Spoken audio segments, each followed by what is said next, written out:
Okay, for the record, this is, let's bring up Mr. Shanika or Miss Shanika Latrice Henry. Okay, sir.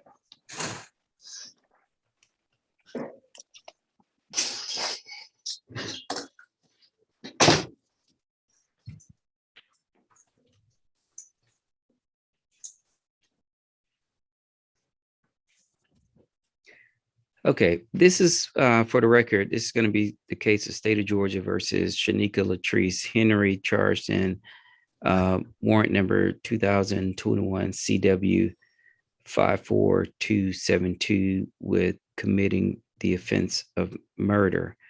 On behalf of the state is Miss Kimberly Myers, and on behalf of the defense is Mr. Sean Joyner. Miss Myers, you can swear in your witness and put on your case. Thank you, Your Honor. The state calls Detective Gant. And Detective Gant, can you please raise your right hand? Do you solemnly swear or affirm that the testimony you're about to give should be the truth, the whole truth, nothing but the truth? I do. Okay. You can lower your hand. Can you please introduce yourself to the court? Good morning. My name is Detective Jason Gant. I work for the Clayton County Police Department, and I've been working there since 2018. Good morning. Morning. And what is your role with the Clayton County Police Department currently? I am a detective on the Major Felonies Unit. And were you employed in that capacity back in July of this past year, July of 2021? Yes, I was. Okay. And in your role as a detective with the Clayton County Police Department, did you have occasion to become involved in the investigation of a homicide incident that occurred on July 14th, 2021? Yes, I did. Okay. On that date, where officers were called to a shooting at 967 Conley Road. Yes, ma'am. And that's in Forest Park, correct? That area, yes. It's unincorporated Clayton County. Oh, it is in Clayton County, though. Yes, it is. All right. And upon arrival, what did officers discover? All right. So we went out to Conley Road. Just to let y'all know, what I have here for use as reference is the arrest warrant application. That's the only thing I have in front of me and the only thing I'll be using for reference. Okay, so out to Conley Road, just east of Highway 54, to a shooting. There was a vehicle accident where a burgundy Toyota had run over a mailbox, and we spoke to a witness out there. The witness said that the burgundy Toyota was going east on Conley Road. Following behind it was a silver SUV. At approximately that address that we gave, the 967, the SUV then did an overtake and passed the burgundy Toyota, and as it did so, shots were fired, and then the silver SUV went on around it, and the burgundy Toyota came off and crashed and stopped. The witness went out to the car and saw a young black male deceased in the vehicle. She called 911 at about 16:43 hours. We went out to the scene. We found the victim, Mr. Cody Robinson, who was identified by the driver's license in his pocket, deceased in the vehicle. I then began my investigation. One of the places I began was looking for video cameras from local businesses in the area. There's a daycare and a mechanic shop there at the corner of Highway 54 and Conley Road. So from there, we got video of a silver Nissan Pathfinder following behind the victim's car. This Nissan Pathfinder was distinctive because it had two sunroofs on the top, one over the driver's seat and one over the passenger seat. We noticed that this vehicle was following behind the victim's vehicle at 16:41 hours and then goes out of sight of the camera. And then a few moments later, a MARTA bus passes by. We then got video cameras from the MARTA bus that was heading west on Conley Road a few minutes after the shooting. And we see the silver SUV driving away from the incident location where the shooting took place. From that MARTA bus video camera, we were able to get the license plate of the SUV. All right, there we were able to track down the owner of the vehicle, a Miss Twanshan Coachman. Miss Coachman did eventually come in and speak to us, and she told us that she had lent her vehicle to a Shanika Henry. All right, Miss Twanshan Coachman originally advised that she had loaned it to some guy named Joe, but then she said that that was not true and that she had given the vehicle for use to Miss Shanika Henry. She said that Miss Shanika Henry told her that she was with a Sharon Vinson, and they had that vehicle for most of that day. From there, Miss Coachman provided me with a phone number for Shanika Henry. I then did a search warrant on Shanika Henry's phone records. From that point, I found that Shanika Henry was in contact with the victim starting several days before the murder, starting on the 8th of July, and then going up to the day of the murder. I found that Ms. Shanika Henry had made contact by calling and texting with the victim as late as 4:29, with the shooting happening at 4:41 p.m. Then we checked the location of the cell tower where her phone was connecting, and we found that it connected to the cell tower on Thurman Road. This cell tower is less than a mile from the shooting incident. So we found that Miss Henry was in contact with the victim approximately 20 minutes before his death, in the area of his death, with the witness, Miss Coachman, putting her in the vehicle. Now, I'm sorry, go ahead. That's pretty much it. And with this, I believe we have probable cause that Shanika Henry was involved in the death of Cody Robinson. Okay, now so you see Miss Henry's phone in communication with the victim right before the incident, and her phone is pinging to a tower near the incident. Yes. After that last communication between her phone and the victim's phone just prior to the murder, did you see in her cell phone records any attempt by her to contact the victim again? No. Okay. No. There's no more contact with the victim, whereas the rest of his friends and family are calling him, texting him, where are you at? Where are you at? What's going on? There was no more contact between Miss Henry and the victim. And you said that you all originally got Miss Henry's name from the owner of the vehicle, Miss Coachman, correct? That's correct. Okay. And did Miss Coachman advise how she knew Miss Henry? Miss Coachman said that she's known Miss Henry since high school, and that they had previously been romantically involved. Okay.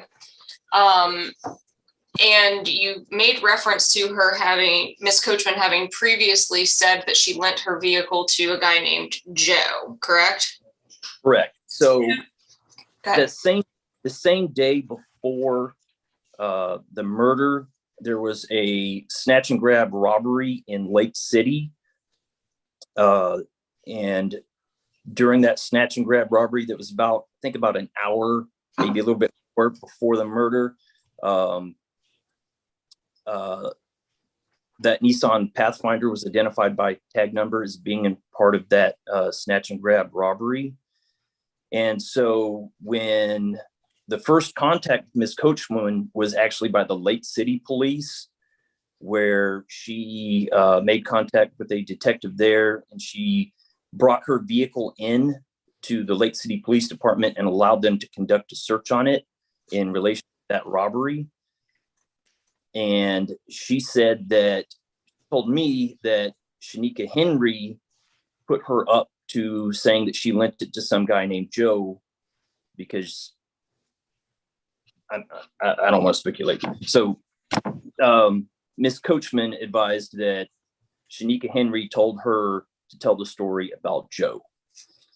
Okay, so she admits to you that she lied to Lake City PD about lending it to a guy named Joe, and you said Miss Coachman admitted yes. to lying to Lake City about who she lent the car to. And Miss Coachman advised that she told the story about Joe to Lake City, you said, because Miss Henry told her to say that. Yes, that's what she told me. Okay, but she really lent the car, according to Miss Coachman, she really lent the car to Miss Henry. That's what she advised me, yes. Now, do we see Miss Henry specifically in the video from outside the store that got robbed in the Lake City incident? No, we do not. Okay. I don't have a report here, but from my understanding, there was only a vague description of basically, it's inconclusive. It could be, it could not be Miss Coachman. I'm sorry. It's not detailed enough for me to know. You were breaking up a little bit. A vague description of what? Oh, I'm sorry. The witness that gave us the tag number for the vehicle, his description of the driver of the vehicle was too vague for me to conclude whether it was or was not Miss Coachman.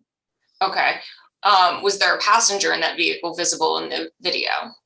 There was a passenger in the vehicle that was visible in the video and was caught on the security camera inside the store. It was a very fuzzy, grainy video camera that did not get a good picture of this person, but I don't believe that person who was caught in the video was Miss Shanika Henry. But that person is seen in the video getting out of and back into the passenger, the front passenger seat of the vehicle, correct? That's correct. Okay, so there had to be at least two people in that vehicle at the time? Correct. Okay, and was that consistent with what Miss Coachman advised about her lending the vehicle to Miss Henry?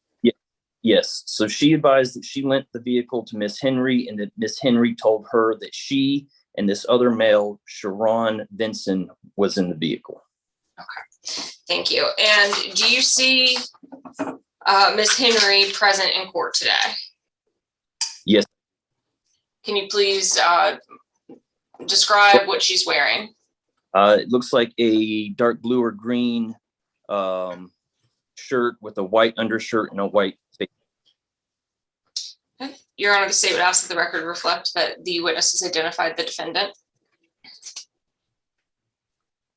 You can move on. Thank you, Your Honor. And finally, Detective Gant, was an autopsy conducted in this case on Mr. Cody Robinson? Yes, it was. And what was the cause of death determined to be? The cause of death was determined to be homicide. That's the manner of death, correct? Yeah, manner of death, gunshot wounds. Gunshot wounds was determined to be the cause of death? Yes, he had multiple gunshot wounds. Thank you. No further questions this time. Mr. Joyner? Thank you, Your Honor. Good morning, Detective Gant. Good morning. How are you, sir? I'm doing well. Good, good. Okay, let's go ahead because I have several things I want to get into. Okay. But let's first start, I guess, back at the beginning of the day. Like, what time of day is it your understanding that this alleged robbery in Lake City happened? Okay, I'm going to refer back to I don't have the report here with me. I'm only working from my arrest warrant. But from my memory, it happened about an hour to hour and 20 minutes before the shooting, and the shooting took place at, we believe, 4:41 hours. So this robbery would have been 3:20 in the afternoon. And there, you said there was footage, I believe, of a male suspect getting out of the passenger side.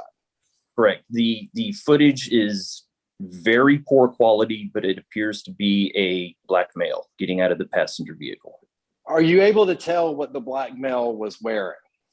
It looks like a white t-shirt. Other than that, I can't really tell. Okay. And I'm sorry, I didn't mean to cut you off, Detective.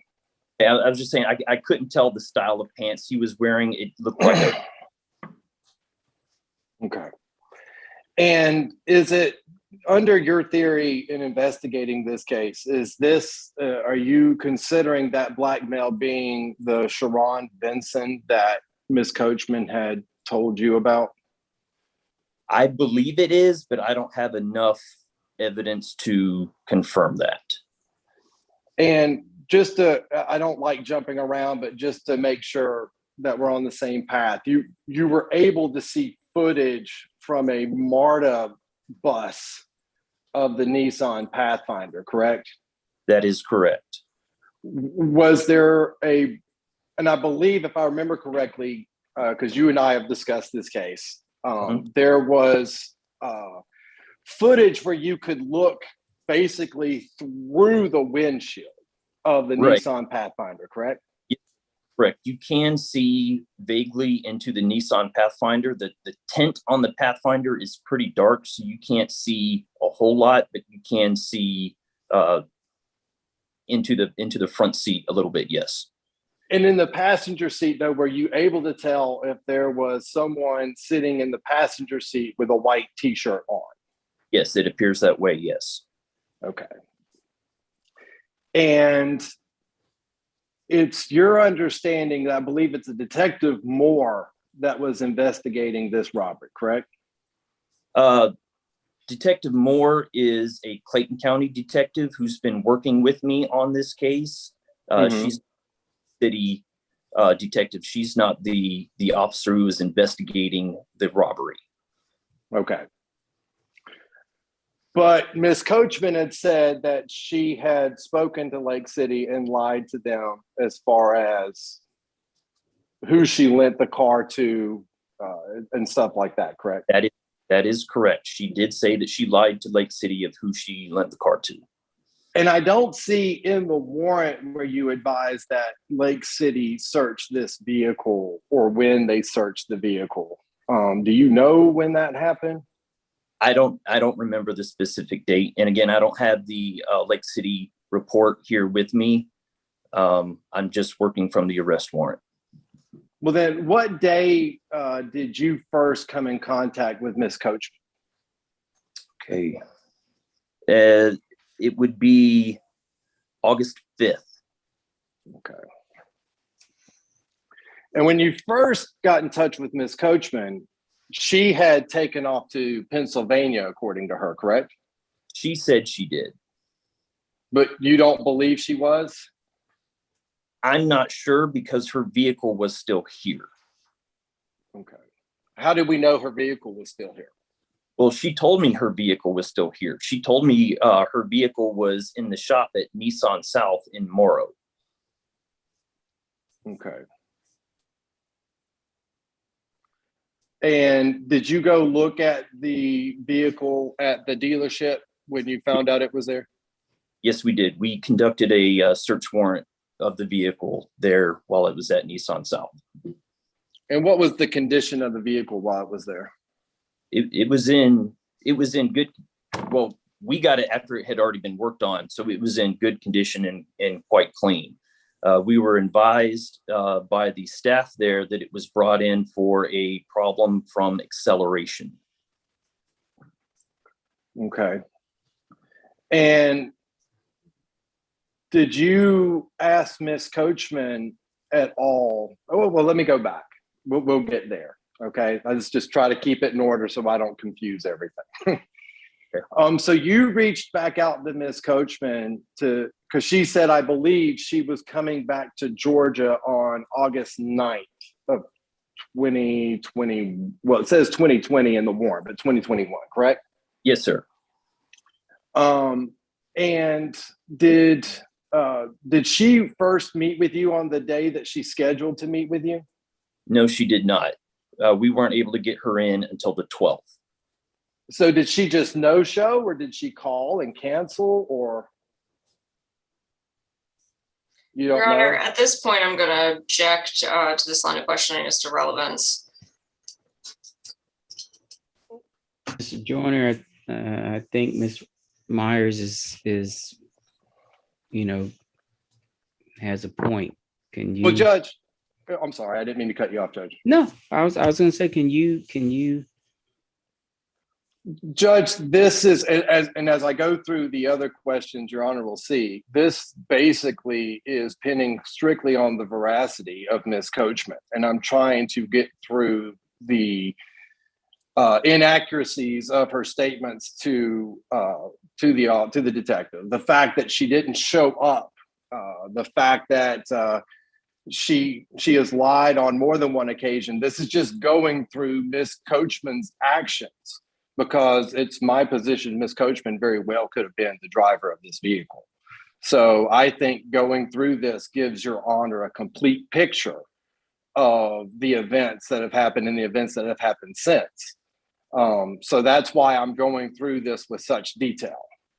Which I understand, but if you have a witness that you intend to call that's going to put Ms. Coachman in that vehicle, it's a frolic that we're going down. Well, Your Honor, actually, no. Ms. Coachman is the one that told the detective that she lent the car to Ms. Shanika Henry. So going through that statement, and then with the detective using that statement as one of the reasons why he says there's probable cause to take out this warrant, then it is very important that we go through Ms. Coachman to see if she made that statement, is she worth believing? Okay, so that's why I think. No, I understand, and so I think it becomes more of a solid issue rather than a fluid issue if you have an alibi that your client was seen on video someplace else. So Ms. Coachman is a liar, and I have proof that she's a liar. We're at a preliminary hearing stage where it's conjecture. So well, this would tie in through that. Hold on. It's sufficient at this stage for the detective to testify that we found the owner of the vehicle. When we found the owner of the vehicle said this other person had possession of the vehicle at the time of the alleged offense. Would you agree or disagree? I agree. That's what she said. Yeah. Well, I agree that she's lied. No. She's made two statements. No, Mr. Joyner. Let's answer my question first, because I'm the decider at this point, whether I'm right or wrong. Yes, sir. Absent any other evidence, if the detective goes on, I found the owner of the vehicle, I tracked down the owner of the vehicle, and I questioned the owner of the vehicle, and this is a statement that the owner of the vehicle made. That's why I placed Miss Henry into custody. Would that not be sufficient at this stage? Except for, Your Honor, that first she said she loaned the car to somebody else. Then she said that she loaned it to Miss Henry. So now we have two different statements. And without going through everything Miss Coachman has done through this, then I don't think it's fair to just take her last statement that Miss Henry was in the car. We need to look at, I understand hearsay is completely allowed, but I also believe that when taking hearsay statements, the only thing we can do then is to attack the credibility of the out-of-court declarant to see if that hearsay is reliable. And so I think going through that is where I was heading. I didn't plan on going too much further into this. I just was trying to establish certain facts for my other questions that will be coming out later on. But I can abide by whatever Your Honor's ruling. I'm not going to belabor the point, and honestly, you're required to abide by my Yes, ruling. sir. So I'm not going down that path. But do you understand how your response was non-responsive to my question? Well, I didn't mean to be unresponsive, Your Honor. I You was, never answered my question. You put your theory out there, which I totally understand, but you never answered my question. is the statement that Miss Coachman said, if I believe your question, Your Honor, is the second statement that Miss Coachman said to Detective Gant, placing Miss Henry in the car.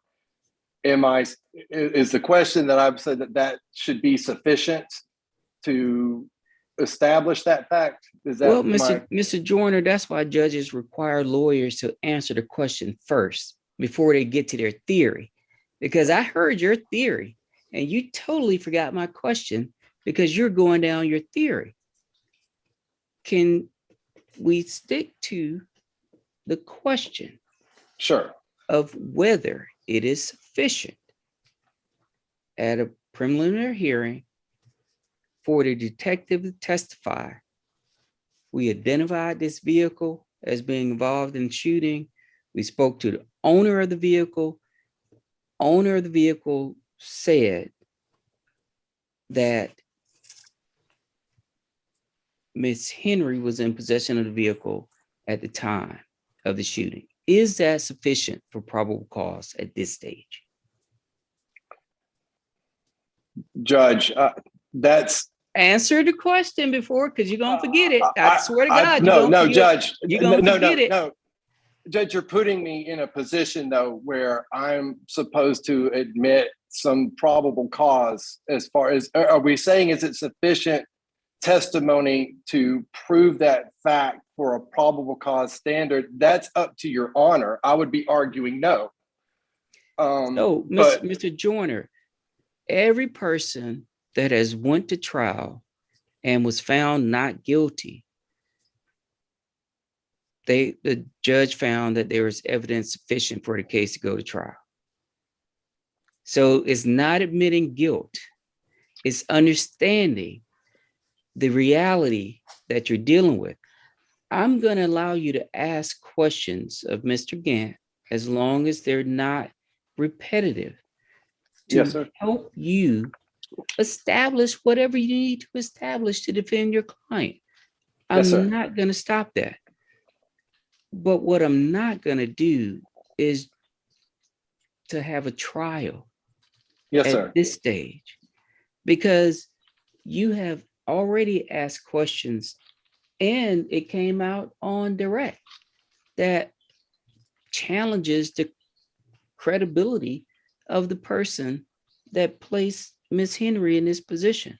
So, in my opinion, at this stage, there's a question about her credibility. But guess what? A jury gets to decide that, not me. Okay. Yes, sir. I no, sir. I won't say any more about that. I just, yes, sir. Yeah. So I'm gonna let you answer. I'm gonna let you ask the questions. Miss Myers, the last time that she appeared before me,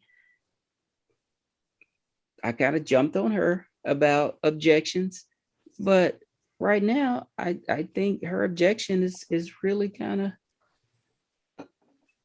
it's there. So I'm just gonna caution you at this point that you have free reign to ask questions to help establish defenses for your client. And I'm going to allow that to happen. I was just trying to be thorough, Your Honor. I apologize if I got off track. I just was trying to. I know you're thorough because you've said that you've already spoken to Detective Gann and Detective Gann has spoken to you. So I understand that you're thorough. I'm just trying to let you know that what I listen to are the elements of the offense, not whether the person is guilty or innocent. And the state doesn't bring through elements through their questioning, then a charge may get dismissed. Okay. Yes, sir, Your Honor. So I am going to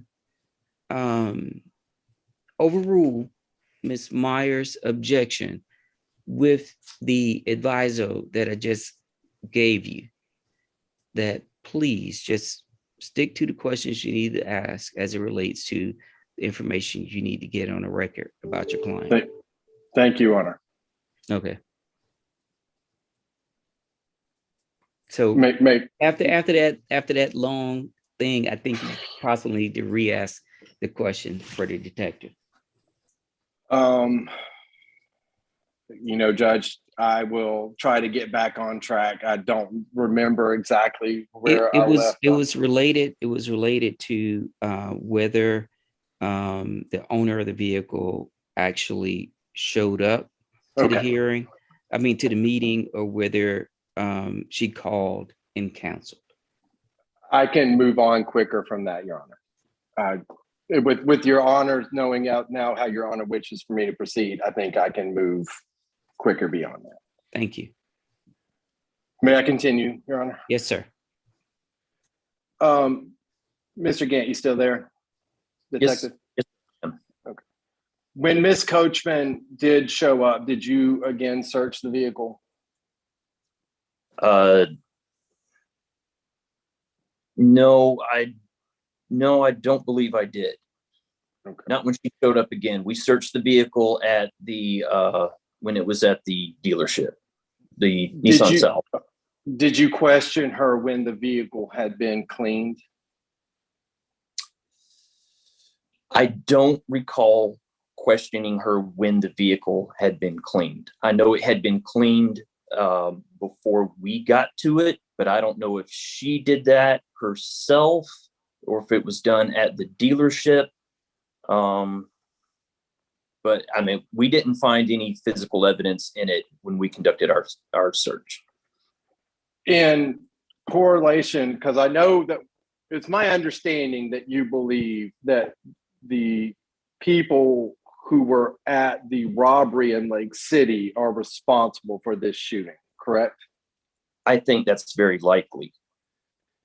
Did you also then check the cell phone towers in Lake City to see what numbers triangulated there now that you had the cell phone numbers of the different individuals? Well, I haven't investigated the robbery, meaning I have checked the cell phone triangulation of the phone number that we have for Shanika Henry, and I've checked the cell phone triangulation for the phone number that we were provided, that we were told was Sharon Benson. Okay. And since we're on that, the number that you have for Sharon Benson, do you have his location or belief of his location at the time of this incident?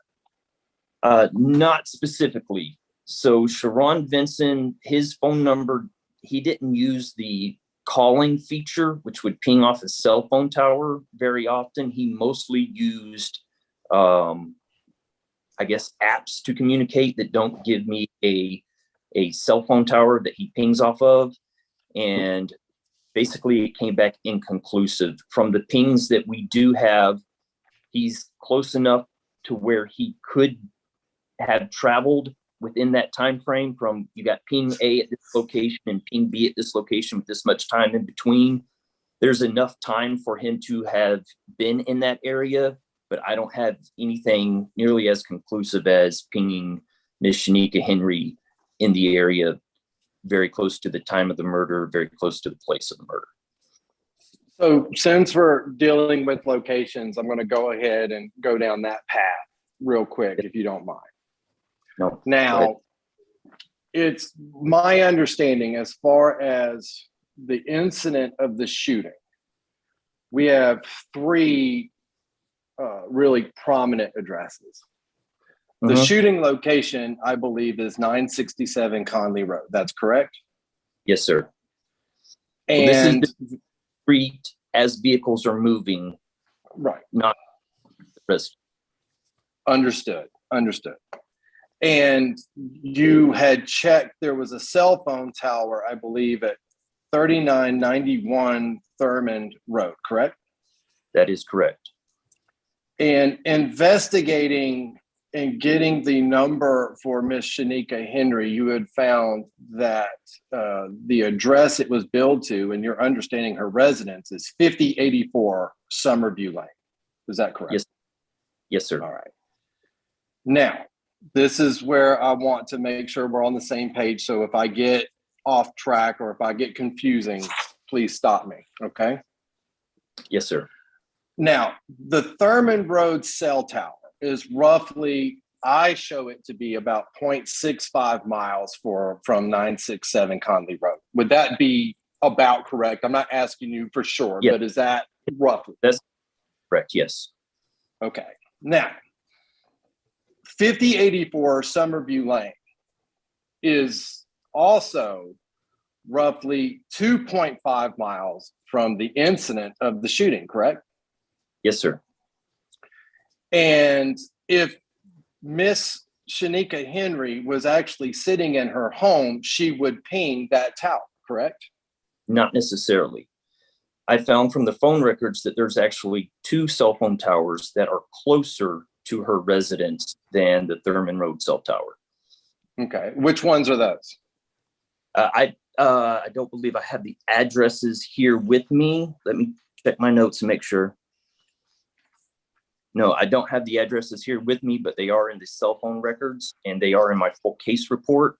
But there are 2 cell phone towers that are closer going by straight line distance to Shanika Henry's home than the one on Thurmond Road.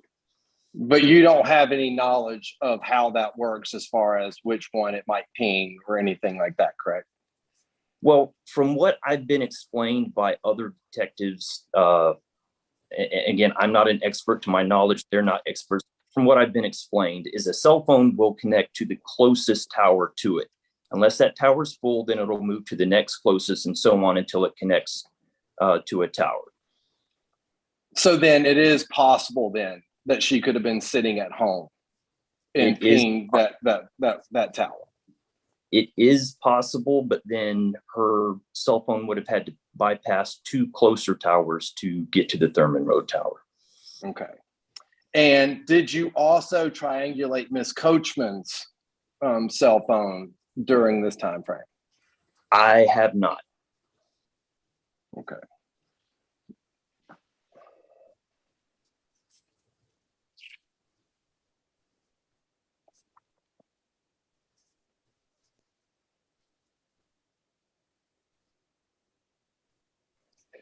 Did you find any physical evidence in the car that links Miss Shanika Henry to being in that vehicle? No, I did not. We did do DNA swabs, but those results are not back yet, and it may be some time before they are, if anything comes back from them. Okay.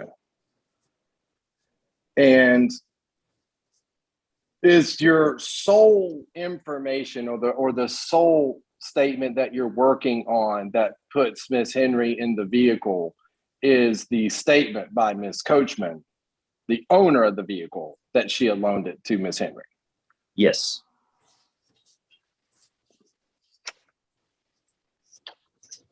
And my understanding then, based on the lack of the triangulation of Miss Coachman's cell phone or anything like that, there hasn't been really any investigation done to eliminate Miss Coachman as actually being the driver, correct? I have not eliminated her as being involved, correct.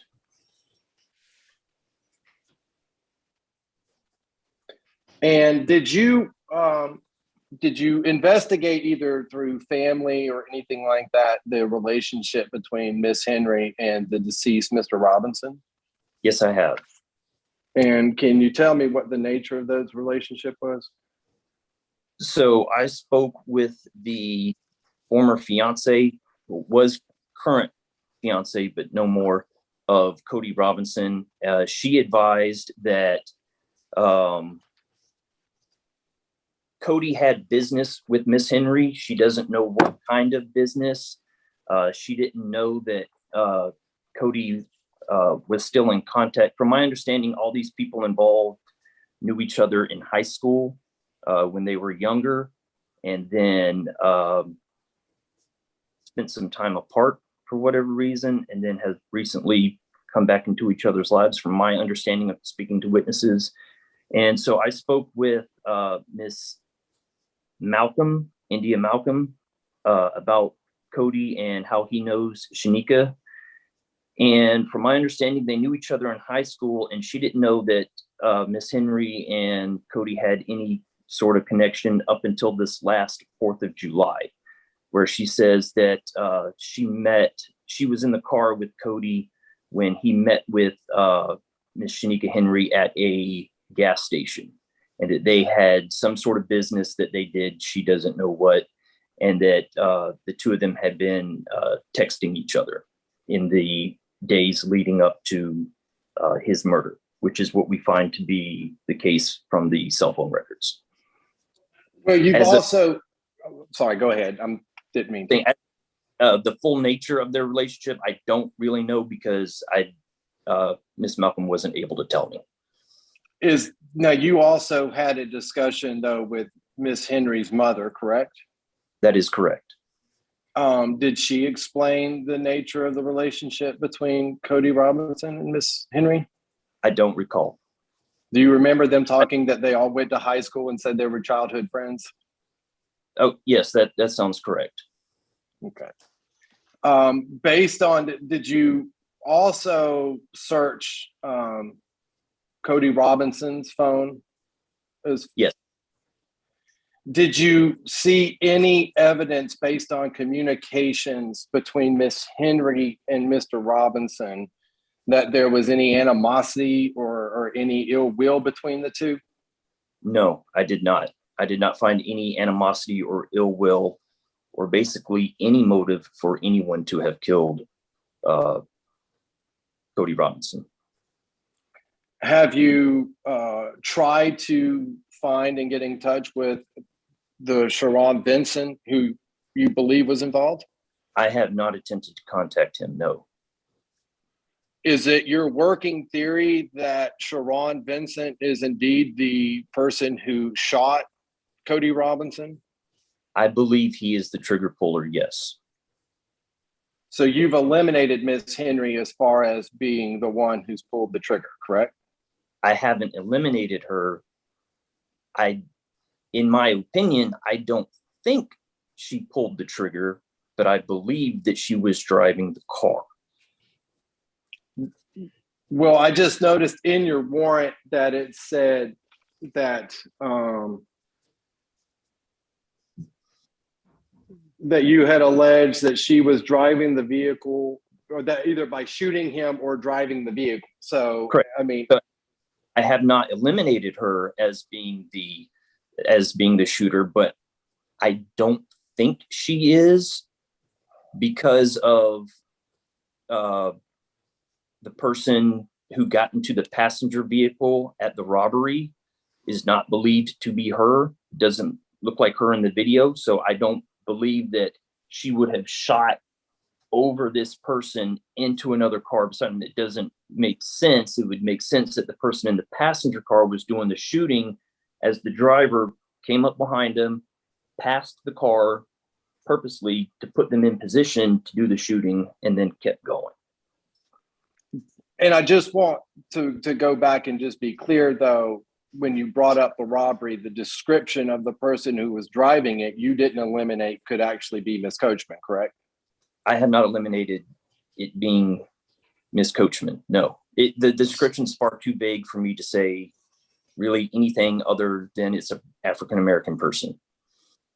And it's possible Miss Coachman, to throw you off her scent, could say she loaned the car to Shanika Henry, correct? I mean, it's possible, yes. And there is, has there been an arrest warrant taken out for Sharon Vincent yet for this? Objection, Your Honor. Relevance. Mr. Joyner? Judge, I'm just asking to see where we're at because we've arrested a person who they believe may or may not be driving, haven't put any evidence to yet. It sounds like they have solid evidence that Sharon Benson is the shooter. I was just asking to see if a warrant's been taken for him yet. Your Honor, that's not relevant to the determination of whether there's probable cause for these charges against this defendant, Ms. Henry. The objection is granted. Okay.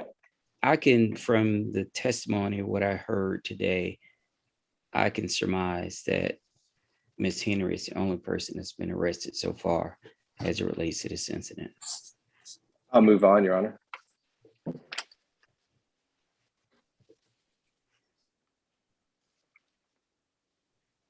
Now, when you met with Miss Henry's mother, I believe, do you remember telling or asking her, excuse me, strike it. Do you remember telling her that you just want Shanika to admit that Sharon Vincent shot Cody Robinson?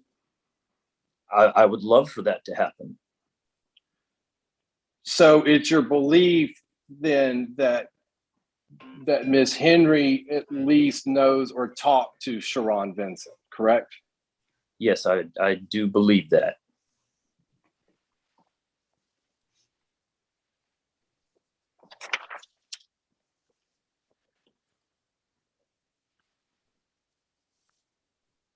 Excuse me, Your Honor. I'm just going through some of my questions because I'm trying to eliminate based on the court's directive of what I want to do here.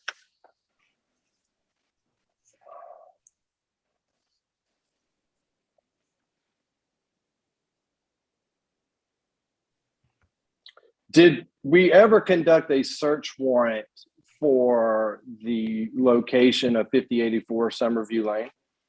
I have not, no. Basically, the amount of time between the shooting and when we identified Miss Shanika Henry, the chance of there being any physical evidence there, it's just been so long. It doesn't seem to be productive to me. But at the time in early August, you never took out a search warrant, correct? That is correct.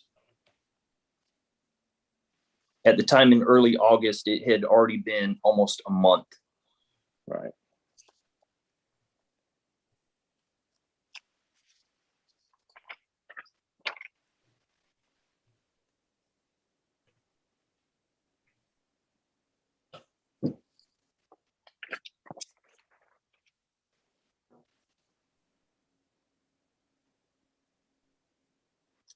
And did you look, I know you said you had checked telephone records, but did you also check social media to see if Mr. Robinson and Shanika have been in contact with each other via social media?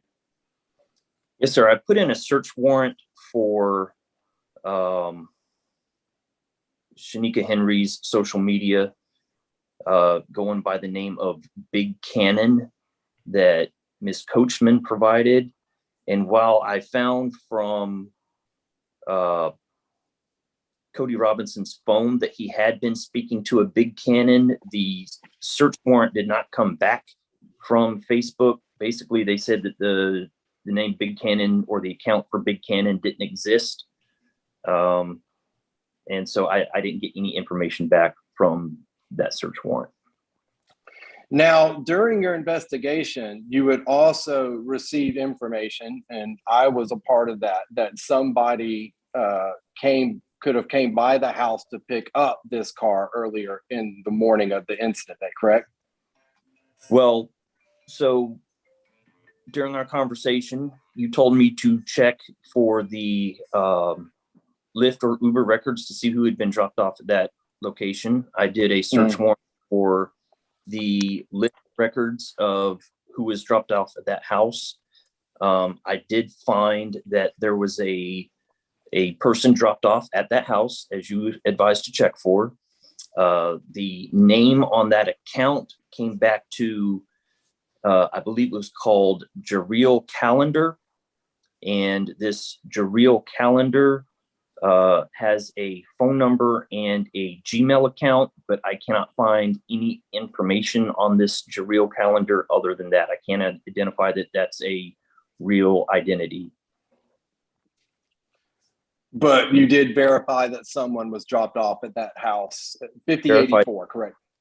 I did find that someone was dropped off at that house, Shanika Henry's house, that day, yes. Did you find at any time, was that person that you got the information was dropped off, do you show where they were then picked up? So I don't recall. The records are quite detailed in the locations of the Uber driver. I have not conducted a search warrant on the Gmail account, which could show me where that person was dropped off. Okay. So I just want to be clear then, for what we know now, someone was dropped off at 5084 Somerview, but we don't know if or when that person could have been picked up. That is correct. And were you able to see how many times that person has been dropped off, or did you just search for that particular day? I just did a search for that day. Okay.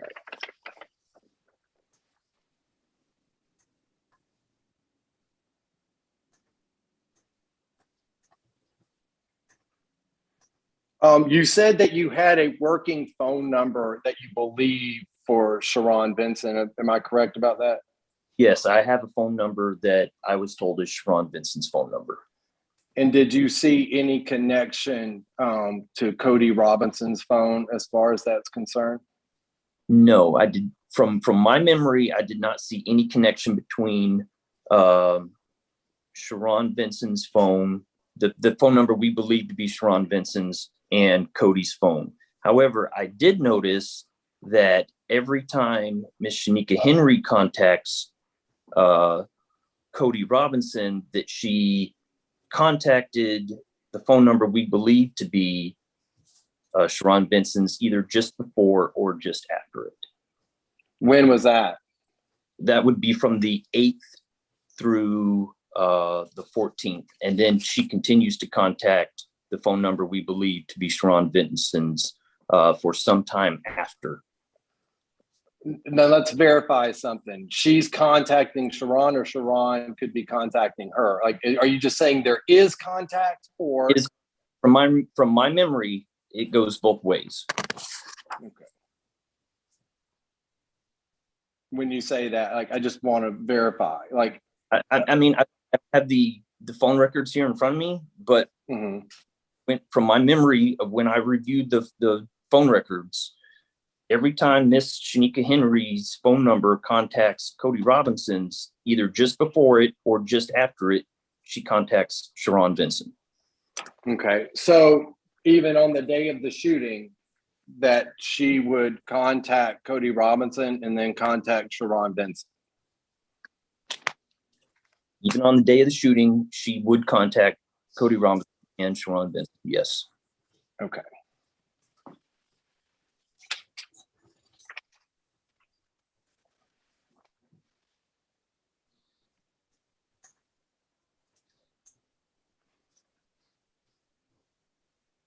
And I just want to verify, and this will probably be my last. Mr. Joyner, let me ask this question while we're at this pause.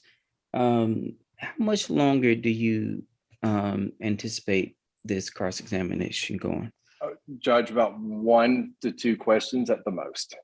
Okay, because I'm giving you wide latitude because Miss Henry is facing life in prison, so I want you to be able to do what you need to do. But at the same time, I don't want to be sitting here all day. Okay. Yes, sir. No, I was finishing up, just going through, because it's just taken me a while, Your Honor, because I was sifting through trying to eliminate some of the questions that I understood Your Honor wanted me to try to avoid. I understand. Now I'm trying to remember. Okay. So I just want to verify then that the statement that Miss Coachman had made saying that she loaned the car to Miss Shanika Henry, that is essentially the statement that you're operating on to find to probable cause for Miss Shanika's involvement, correct? I would say that's part of it, yes. And the mere fact that she lives in the area and could have been around that area, that she was in that area at the time of the shooting is the other part of what you believe makes probable cause. And there is the contact between her and the victim in the area of the shooting just before the shooting, and then no more contact after the shooting. And just to verify as well. I'm sorry, and this will be the last question. When you say in the area of the shooting at the time, the last time was 31 minutes prior to the shooting, according to the warrant, correct? So I believe the phone call was 31 minutes, and then a text at 4:29, which is about, of course, the text, we don't have a location, but the text, I think it's about 12 minutes before the shooting. Okay. But I don't have a location associated to. No further questions, Judge. Thank you. Ms. Myers? Any follow-up? Just briefly, Your Honor. Detective Gant, the defense asked you about Ms. Coachman advising that she went to Pennsylvania. I just want to clarify. First off, that's about a month after the incident, or nearly a month after the incident, correct? So let me check my dates real quick. So the shooting on the 14th. All right, so I contacted Ms. Coachman on the 9th, which is nearly a month after the incident, and she said she was in Pennsylvania, but I don't know when just from my memory, I don't know when she arrived in Pennsylvania. Okay. And based on your investigation, did she have ties to Pennsylvania? Was she there for a specific reason? Well, the vehicle that she drives is registered in Pennsylvania. She gave me an address to where she says she lives in Pennsylvania. She says she goes to school there, that she was down here during the summer when school was out. And then when I did a clear due diligence check on her, the address she gave me for Pennsylvania is where she resides, did come back as her address. Okay. So she had a good reason to be in Pennsylvania. As far as you can tell, she wasn't just in Pennsylvania to try to get out of Dodge. Correct. And you were asked about evidence found in the vehicle. The defense asked you about, no evidence tying Miss Henry to the vehicle. The first time you all searched that vehicle looking for evidence in connection with this case was nearly a month after the incident too, correct? That's correct. And am I correct in recalling that you testified that the vehicle had been cleaned prior to your all search? It appeared to be a fairly clean vehicle. Yes. So, and the outside too, because from my understanding, if I'm recalling correctly, Lake City dusted the car for fingerprints, and I did not observe fingerprint dust. So it appears that it would have been washed. I'm sorry. Can you repeat the part after Lake City dusted the car for fingerprints? You broke up for a second. Oh, I'm sorry. I was saying that from my understanding, the Lake City Police Department did a fingerprint search on the vehicle, and I did not observe fingerprint dust on the vehicle. So I would assume that it had been washed off. Okay.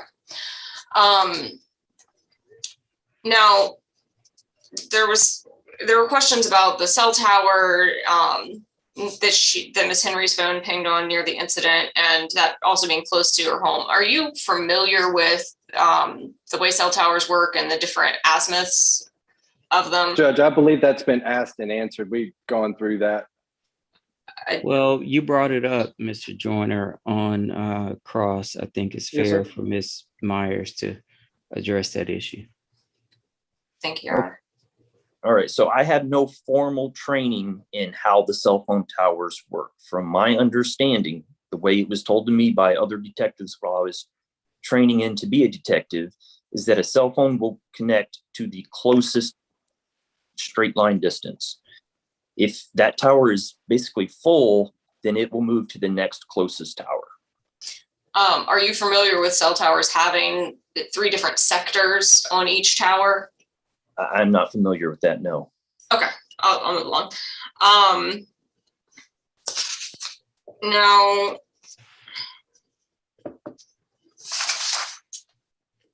let's see. But just to confirm, after Miss Coachman gave you Miss Henry's name, you didn't just take that and take out a warrant. You actually did an investigation and tried to corroborate that, correct? That is correct.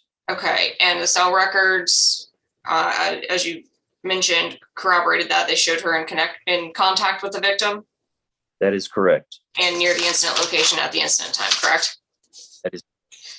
And her cell phone records also seem to corroborate Miss Coachman's statement. I'm sorry, Miss Henry's cell phone records seem to also corroborate Miss Henry's statement about there at least being a connection between Miss Henry and Mr. Vinson, correct? That is correct. Okay. No further questions. Any recross, Mr. Joyner? Just briefly, Your Honor. Detective Gant, when you contacted Ms. Coachman, I believe it was actually on the 5th, not the 9th. She said she was in Pennsylvania. Did she say that she lived in Pennsylvania, or did she say she was just back in Pennsylvania? So from what she told us, she lives in Pennsylvania and goes to school there, and that she had come back during the summer while she was off from school to spend it with her family here in Georgia. And has there been any investigation in Ms. Coachman as far as whether she does go to school there, how long she was down here in Georgia, or anything like that? No, I have not searched for anything like school records to see when she was actually present in Pennsylvania. And just to be clear, because I know you had said this before, I just want to reiterate it though. You were unsure whether Ms. Coachman was actually being truthful that she was in Pennsylvania, correct? That is correct. Because her car was still here in Georgia, I had doubts about whether or not she was actually up in Pennsylvania or not. Okay. And the fact that her statement was made, but then the fact that Shanika Henry actually lives in the area of that shooting, it wouldn't be uncommon for Ms. Henry to be in that area, correct? I'm sorry. I understand the cell phone triangulation that you did has Miss Henry in the area, but you have also verified that she lives in that area, correct? Yes, she lives about 2.5 miles from that cell phone tower. So that wouldn't be uncommon for her to be in the area. Well, it wouldn't be uncommon for her to be in the area because she lives not far from there. Okay. No further questions, Judge. The state rest? Yeah, sure. You have any witnesses, Mr. Joyner? No witnesses, Your Honor. Any argument? This I'll reserve, Your Honor. I'm sorry, the state I'll will reserve. Okay, Mr. Joyner? Yes, Your Honor. Thank you. I mean, Your Honor, in looking at this case, it is, in my opinion, at least, and everybody's opinion can differ, it's very disturbing. It appears to me that the state or the detective believes that Shanika Henry may have knowledge and has used a warrant to be able to get that knowledge out. The owner of the vehicle, who, if she were to be stopped, is presumed to own everything in the vehicle. And if Your Honor looks at something even more trivial, like a red light camera, it's going to be presumed that the owner of that vehicle is the driver of the vehicle. If you've ever received one of those citations, unfortunately, to be honest with you, Judge, I have many years ago. And you have to rebut that. And the legal presumption is the owner of that vehicle is in control of that vehicle.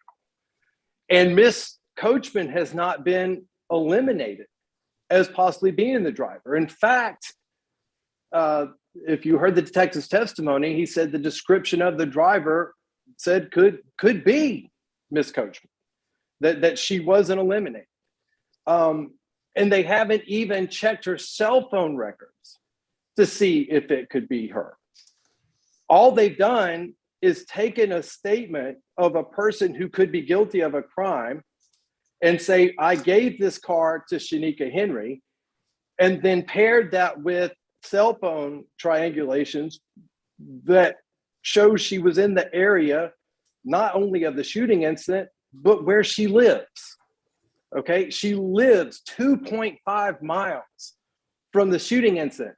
But what I find even more telling than that, Your Honor, is we were told during the testimony that whenever Cody Robinson was texted or communicated to, that Shanika Henry would then text Sharon Vincent, or right before or right after.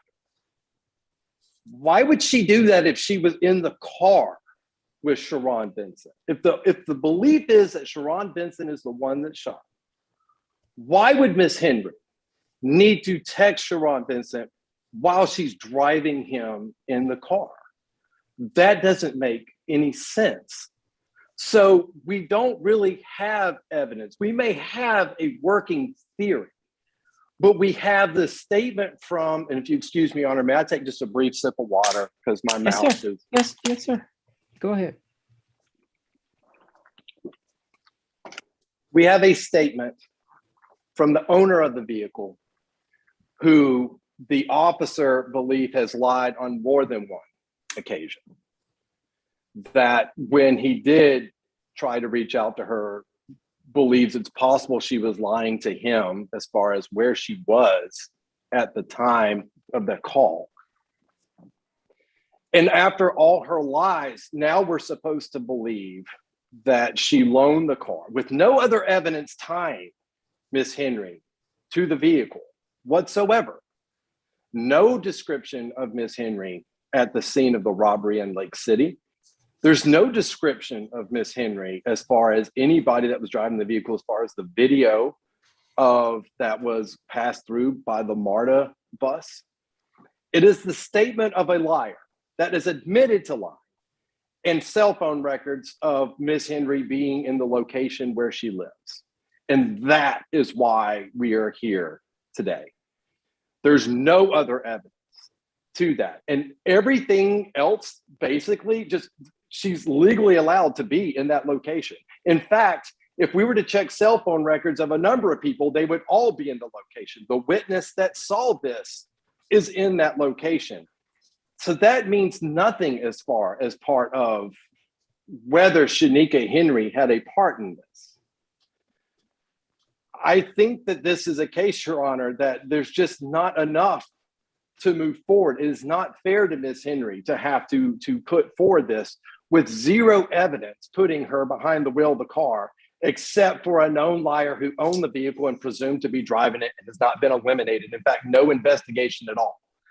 And what I also find, if you look at the words, Your Honor, that are being used, is the detective said to the family that they just want Shanika to tell them that Sharon admitted to shooting, not that she witnessed the shooting, but admit they believe that she knows that Sharon Vincent has said to her that he had shot Cody Robinson. If they wanted her to say that she witnessed it, they would have said that. But no, they said, we just want her to admit that Sharon Vincent said to her that he shot Cody. That implies they don't believe that she was actually there. And so I believe in looking at this evidence, and I know it is a big thing to do. I get it. I fully understand that. But there is just not enough to move forward, in my opinion, on this warrant, and I would ask for it to be dismissed. Thank you, Your Honor. Thank you, Mr. Jordan. Ms. Myers? Yes, Your Honor. First off, as to this alleged message from Detective Gant to Miss Henry's family saying that they just want Miss Vincent or Miss Henry to admit that Vincent admitted to the shooting. I'm not sure exactly how that's worded. I've not seen that communication. However, if it is as the defense says, that does not necessarily mean what Mr. Joyner is arguing to the court that it means.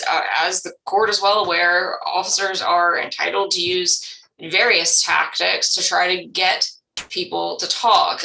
Perhaps if that's what was said, maybe it was an attempt to, try to make her feel more comfortable coming forward with that information. I don't know. What I do know is it's not relevant to probable cause. I don't believe that is at all an indication that the police don't really believe that Miss Henry was involved. The police clearly believe Miss Henry was in the vehicle. As Detective Gant has testified, the police believe Miss Henry was the driver. Based on the information that we have, we believe Mr. Vincent was the shooter. Obviously, the shooter would be the more culpable party. While they're both equally guilty of any offenses they committed together, law enforcement in pretty much every case where you have two people, a driver and a shooter, is going to care more about the shooter, is going to view the shooter as more culpable. So I don't think that it's unreasonable for the police to be trying to offer Miss Henry an opportunity to potentially, help herself, help them by coming clean with that information and helping them get the shooter in addition to her. That doesn't mean they think that she's innocent. Also, it appears that,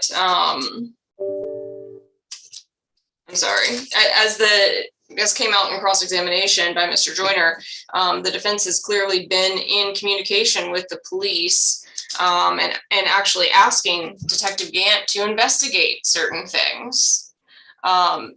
It's not, there's no burden on the defense to offer up evidence of what she was doing that day, but the defense wants to keep saying she could have been in the area for a legal reason.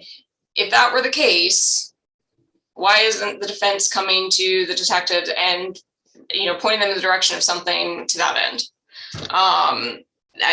The defense is just trying to distract the court from the facts here, Your Honor. The police have reviewed the victim's phone records, as Detective Gant testified to, and we've heard no evidence that there was a link found between the victim and Miss Coachman. There was a link between the victim and Miss Henry, and Miss Henry and Mr. Vincent. Miss Coachman, while she initially lied about who borrowed the car, we've heard testimony that she has a close connection with Miss Henry. They supposedly were romantically involved at some point. Their friendship goes back to high school. It's understandable that she may have just wanted to protect her. The fact that she lied before does not make her statements about Miss Henry's involvement automatically incredible. Those statements have been corroborated by her cell records, by Miss Henry's cell records, to include communications with the victim up to about 30 minutes prior to the incident, and also communications with Mr. Vincent every time she communicates with the victim. As to the defense's argument about, why would she be calling or texting him if he's in the car with her? Well, the last communication between Miss Henry and the victim was about 30 minutes prior to the incident. So that doesn't really hold up. There's absolutely no reason to doubt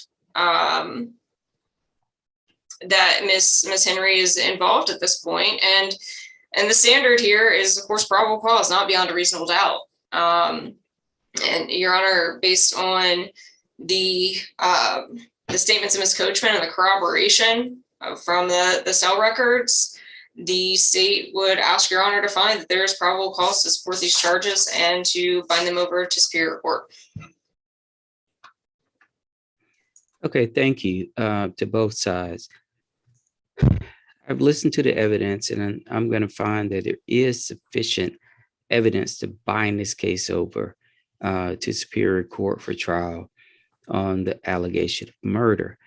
I do understand the arguments that are raised by the defense as it relates to the veracity of certain witnesses. I did not hear any evidence to contravene that what the evidence, what the witness may have said was demonstrably untrue, other than just, hey, this person is a liar, so don't believe him. That's not what we do in preliminary hearings. I don't know what's going to happen as the case moves forward, but it's a case, Mr. Joyner. I can see that you may be able to have fruitful, as they say, with ground to plow as the case goes forward. The detective in this case, his testimony as it relates to the weaknesses of his case were straightforward. He wasn't trying to hide anything. He did not if he was asked a question, he answered the question, whether it's in his favor or not in his favor. And so that says to me that this is a person that is honestly seeking the truth. And where that truth may lie, who knows? But that's what a trial is for, and that's where things go forward.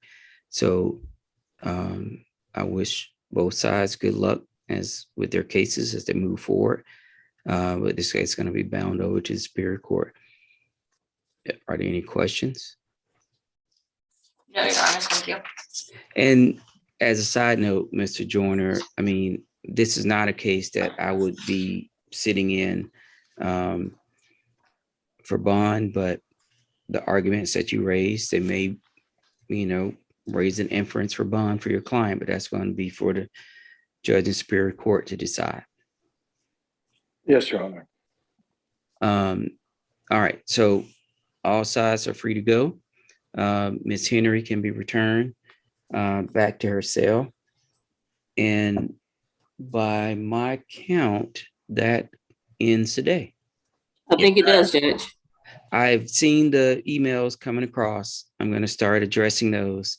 So you'll get my signed orders as the day goes by.